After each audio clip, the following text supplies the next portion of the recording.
লাভ কামনার্থ সর্বশুভ কামনার্থ সপরিবার শ্রী শ্রী সরস্বতী পূজা কর্ম আমি করিষ্যামি।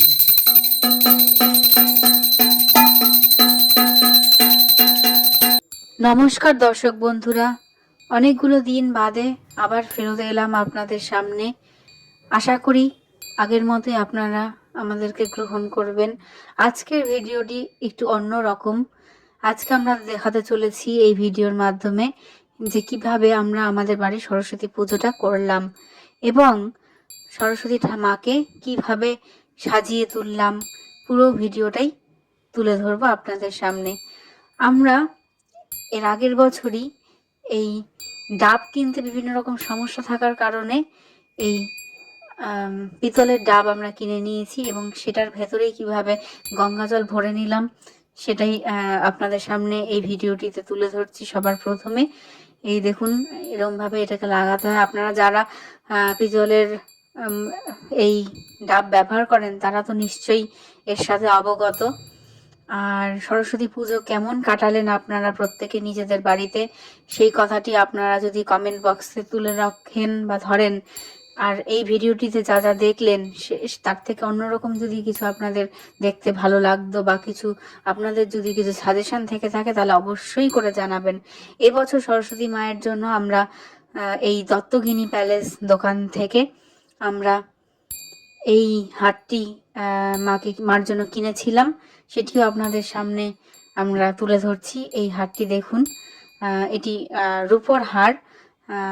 তো এই হারটি মাকে আমরা পরিয়ে দেব এবং পরানোর পর কেমন লাগছে মাকে সেটি অবশ্যই আপনারা কিন্তু জানাবেন। এইটি কোনো রূপো বা সোনার কিছুরই হার না, এটা এমনি কস্টিউম জুয়েলারি, যেটা আমরা মাকে অনেক বছর ধরেই পরাই এবং আপনারা বলবেন যে এইগুলো মাকে পরানোর পর মাকে ঠিক কেমন লাগছে আপনাদের।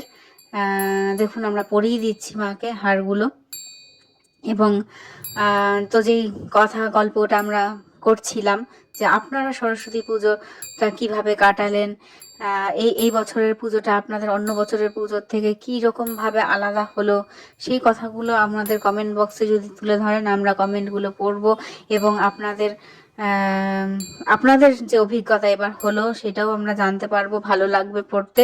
আপনারা নিশ্চয়ই নিজেদের মনের কথা এই কমেন্ট বক্সে শেয়ার করে দিতে পারেন এবং তার সাথে আমাদের মাকে আমরা যেভাবে সাজালাম বা যেভাবে পূজা অর্চনা করার চেষ্টা করলাম আমাদের মনের মতো করে, তাতে কোনো ত্রুটি রইল কি না সেটাও আপনারা কিন্তু আমাদেরকে জানাতে পারেন। তাহলে পরের বছর থেকে নিশ্চয়ই আপনাদের কথা মতো যদি কোনোটা আমাদের ভালো লাগে তাহলে আমরা সেইভাবেই সেই জিনিসটা পালন করার চেষ্টা করব।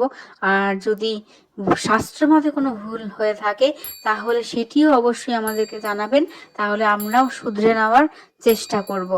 এই দেখুন, এই বড় হারটি আমাদের পরানো হয়ে গেল, যেটি ঝোলানো সীতা হারটা। এবার বাকি রয়েছে ওই কণ্ঠের হারটা পরানো, সেটাও মাকে আমরা পরিয়ে নেব এই ভিডিওটিতে।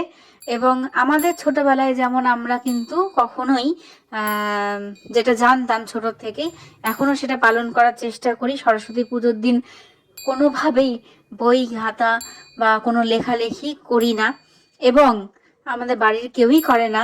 এবং কুল যে খাওয়ার যে রীতিটি রয়েছে যে আমরা সরস্বতী পুজোর আগে পর্যন্ত কেউ কুল খাই না, সেটা এখনো অবধি আমরা সেইভাবেই পালন করে থাকি।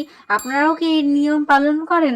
একটু জানাবেন তো এখনো পর্যন্ত আপনারা পালন করেন কি না সেই নিয়ম।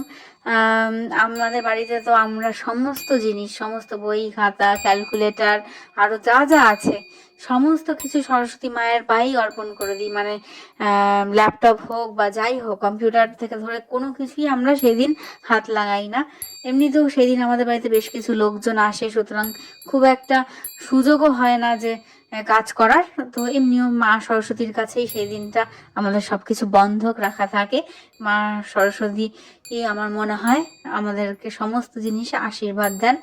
এটা আমরা আগের বছর থেকে দিচ্ছি। এরকম মাথার মধ্যে এরকম ফুলের একটা টিকলি টায়রা ধরনের, দেখুন তো এটা দেওয়ার পর মাকে ভালো লাগছে কিনা। আমরা একটু হলুদ আর সাদার মধ্যেই সব কিছু রেখেছি। পেছনে একটা চাঁদোয়া, যেটা আসলেই আমাদের এক বাড়ির একজনের বিয়ের জোর, সেটাই আমরা পেছনে মায়ের পেছনে দিয়েছি এবং তার সামনে কিছু এখন যেরকম প্লাস্টিক বা জাতীয় যে গাঁদা ফুল পাওয়া যায় সেগুলো দিয়ে সাজানোর চেষ্টা করেছি। এবার মা সরস্বতী মানে তো আলপনা দিতেই হবে, যদিও আমরা আলপনা দিয়ে খুব একটা মনে শান্তি পাই না, তার কারণ হচ্ছে যেহেতু দেখুন আমাদের নিচটা টাইলসের, সেই জন্য আমাদের কি হয় এই আলপনা দিলে খুব একটা যে বোঝা যায়, এবং যেহেতু সেই টাইলসটাও পুরোপুরি একটা সলিড কালার নয়, তাই জন্য আরও বোঝা যাওয়ার মানে সুযোগটা খুব কম থাকে। তার মধ্যেও তো না দিলেই নয়, সরস্বতী মায়ের পুজো, তার জন্য কিছু তো আঁকতেই হয়। এবং যে পিঁড়িগুলোটাতে আমরা মা সরস্বতীর জন্য বই খাতা বা সমস্ত কিছু দিই, সেই পিঁড়িগুলোকে আমরা একটু এঁকে নিই কিছু কিছু জিনিস, খুব ভালো না পারলেও যতটুকু পারা যায় ততটুকু আমরা অবশ্যই চেষ্টা করি করতে। আপনারা দেখে বলবেন যে আপনাদের ভালো লাগছে কিনা বা কিছু ভুল হচ্ছে কিনা, সেটা অবশ্যই আমাদের সামনে তুলে ধরবেন। তো এই ভিডিওটার মাধ্যমে আপনাদের ওই আগের দিনের যে প্রিপারেশনটা আমরা করেছিলাম সরস্বতী মায়ের জন্য সেটাই তুলে ধরলাম। এর পরের ভিডিওটি আসবে যে আমরা পুজোর দিন ঠিক কি কি ভোগ সাজালাম, কেমনভাবে সাজালাম, কিভাবে আমাদের পুজোটা হলো।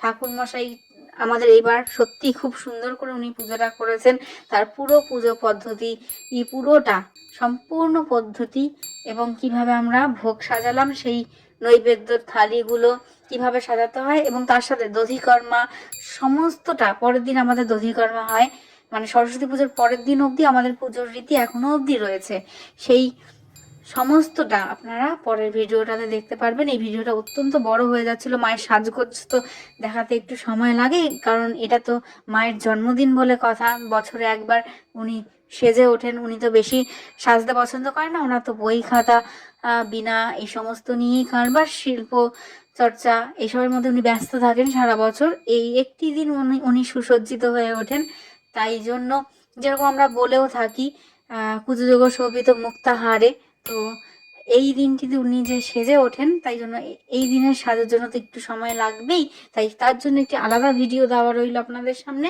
এর পরবর্তী ভিডিওটিতে কিভাবে মাকে আমরা পূজা অর্চনা করলাম দুদিন ধরে, সেই পুরো ভিডিওটি একটি ভিডিওর মাধ্যমে আপনাদেরকে তুলে ধরার চেষ্টা করব।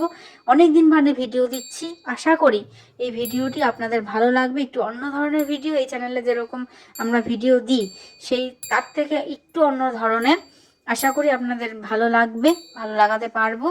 এবং দেখুন আমার আলপনাটা কিছুটা শুকানোর পর কিছুটা বোঝা যাচ্ছে, সম্পূর্ণভাবে বোঝা না গেলেও কিছুটা বোঝা যাচ্ছে। আর যদি ভালো লাগে এই ভিডিওটি তাহলে লাইক করবেন, কমেন্ট করবেন। যদি ভালো না লাগে তাহলে কি ধরনের ভিডিও আপনারা দেখতে চান সেটা অবশ্যই করে আমাদেরকে জানাবেন, তাহলে আমরা পরবর্তীতে নিজেদেরকে শুধরে নেওয়ার চেষ্টা করব। আরও কিছু ফুল দিয়েও মাকে সাজিয়ে নিয়েছিলাম, সেই সমস্ত কিছু পরের ভিডিওটি থাকবে।